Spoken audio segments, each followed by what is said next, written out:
अध्याय 14 प्राकृतिक शक्ति के 3 रूपों के माध्यम से योग का ज्ञान। आत्मा और भौतिक शरीर के बीच के अंतर को पिछले अध्याय में विस्तार से समझाया गया था।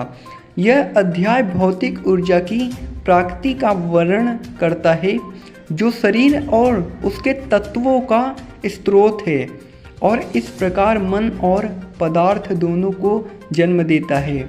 श्री कृष्ण बताते हैं कि प्राकृतिक शक्ति 3 गुणों सत्व, रजस और तम से बनी है।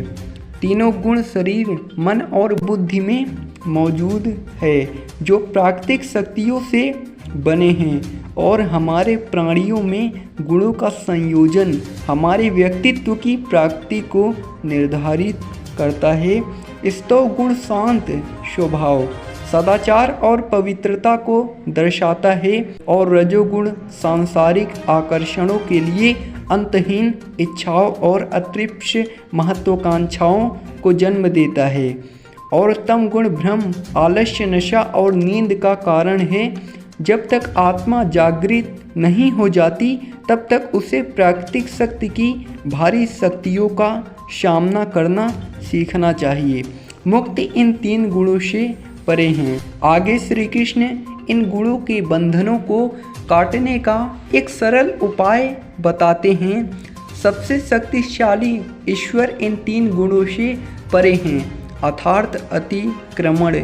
यदि हम इसमें अपना मन लगाते हैं तो हमारा मन भी देवत्व की स्थिति की ओर बढ़ता है। इस बिंदु पर अर्जुन 3 गुणों से परे एक राज्य प्राप्त करने वाले व्यक्तियों के गुणों और विशेषताओं के बारे में पूछता है, जबकि श्री कृष्ण महानुभूतिपूर्वक ऐसे प्रबुद्ध आत्माओं की विशेषताओं का वर्णन करते हैं। वे कहते हैं कि ज्ञानी पुरुष सदा संतुलित रहते हैं और संसार में तीनों गुणों के क्रियान्वयन को देखते हुए व्यक्तियों, वस्तुओं और परिस्थितियों में प्रकट होने वाले उनके प्रभावों से विचलित नहीं होते। वे सभी चीज़ों को ईश्वर की शक्ति भी अभिव्यक्त के रूप में देखते हैं, जो अंततः उनके नियंत्रण में हैं। इसलिए सांसारिक परिस्थितियाँ उन्हें न तो सुखी बना सकती हैं और न ही दुखी। इस प्रकार वे बिना विचलित हुए अपने आप में स्थिर रहते हैं। श्री कृष्ण हमें भक्ति की महिमा और त्रिगुणों से परे ले जाने की इसकी क्षमता का स्मरण कराते हुए इस अध्याय का अंत कर